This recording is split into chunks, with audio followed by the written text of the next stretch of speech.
আজকের ভিডিওতে আমরা আপনাদেরকে দেখাবো যে কিভাবে আপনি আপনার অ্যান্ড্রয়েড মোবাইলে auto call recording features on করতে পারবেন। মানে কেউ যদি আপনাকে ফোন করে তো সেই ফোন কল অটোমেটিক্যালি রেকর্ড হবে এবং সেভ হয়ে যাবে আপনার মোবাইলে।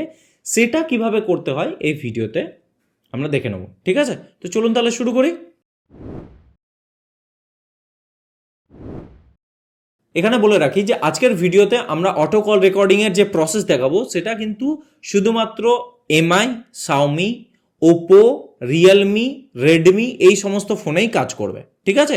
তো আপনার যদি এই সমস্ত ফোন থাকে তো তাহলে এই ভিডিওটা বা এই টিউটোরিয়ালটা আপনার জন্য। বা জেনারেলি আপনার কাছে যদি কোনো অ্যান্ড্রয়েড ফোন থাকে, যেগুলো চাইনিজ ম্যানুফ্যাকচারের ফোন মেনলি, তো সেই সমস্ত ফোন থাকলে এই টিউটোরিয়াল আপনার কাজে আসবে। তো সবার আগে আপনাকে আপনার মোবাইলে সেটিংস ওপেন করে নিতে হবে। তো সেটিংস ওপেন করে নেওয়ার পর আপনি এখানে এসে সার্চ করতে পারেন যে কল রেকর্ডিং। তো কল রেকর্ডিং লেখার সঙ্গে সঙ্গে এখানে দেখুন কল রেকর্ডিং সেটিংস চলে এসছে, ঠিক আছে?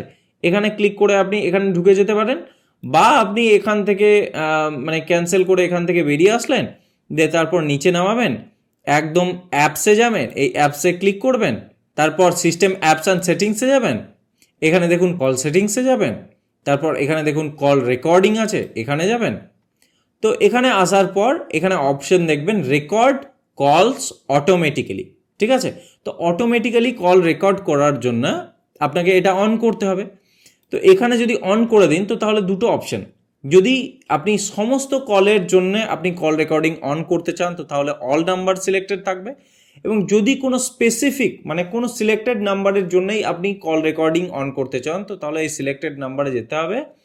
তারপর এখানে দেখুন কাস্টম লিস্টে যাবেন, দিয়ে সেই অ্যাড নাম্বারে গিয়ে আপনি যে নাম্বারগুলোকে অ্যাড করতে চান সেই নাম্বারগুলোকে অ্যাড করবেন। তো তাহলে শুধুমাত্র সেই নাম্বারগুলোরই কল রেকর্ডিং হবে, ওকে? কিন্তু আমরা এখানে সেটা করব না, আমরা অল নাম্বার সিলেক্ট করব। মানে আমাদের নাম্বারে যে কলই আসুক, মানে যে নাম্বার থেকেই কল আসুক না কেন সমস্ত রেকর্ড হবে, ঠিক আছে? এবার এখানে একটা দেখুন সেটিংস আছে কল রেকর্ডিং নোটিফিকেশন। হ্যাঁ, মানে আপনি কি এই নোটিফিকেশনটা চান? এই নোটিফিকেশনটা যদি আপনি অন করে দেন তো তাহলে কি হবে যে কল শেষ হয়ে যাওয়ার পর আপনার কাছে একটা নোটিফিকেশন আসবে। তো সেই নোটিফিকেশন বারটাকে যদি আপনি এখান থেকে এভাবে নামিয়ে দিন তো তাহলে এখানে দেখতে পাবেন, ঠিক আছে? তো আপনি এটাকে অনও করতে পারেন বা এটাকে ডিসেবল করেও রাখতে পারেন, ওকে? এবং এখানে দেখুন আপনার যে সমস্ত রেকর্ডিং হবে সেটা কোন ফোল্ডারে সেভ হবে। ফাইল ম্যানেজারে আসবো, এখানে দেখুন স্টোরেজ খুলে গেছে। স্টোরেজ খুলে যাওয়ার পর আমরা নিচে নামাবো, এখানে দেখুন MIUI আছে, এখানে ক্লিক করলাম। এখানে দেখুন সাউন্ড রেকর্ডার ফোল্ডার আছে, এখানে গেলাম। এখানে দেখুন কল রেকর্ডিং আছে। তো তাহলে এখানে যত আমার কল রেকর্ডিং হয়েছে মানে লাস্ট যত কল এসেছে সমস্ত যেগুলো রেকর্ডিং হয়েছে সব এখানে পেয়ে যাবেন, ঠিক আছে?